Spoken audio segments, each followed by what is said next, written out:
Want to grow your email list and recover abandoned carts? A pop-up is one of the most effective tools, and Privy makes it easy. I'll show you how to install it. Welcome back to Guide with Samuel. Privy is a popular app for creating email capture forms, pop-ups, and banners. First, go to the Shopify App Store, search for Privy, and install the app.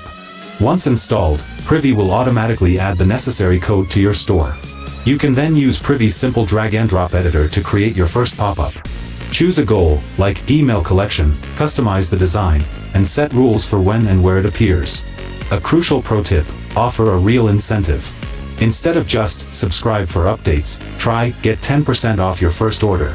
A strong offer can double or triple your sign-up rate, quickly building a valuable marketing list. And just like that, you're set up to convert more visitors into subscribers and customers. A well-designed pop-up is a growth engine for your store.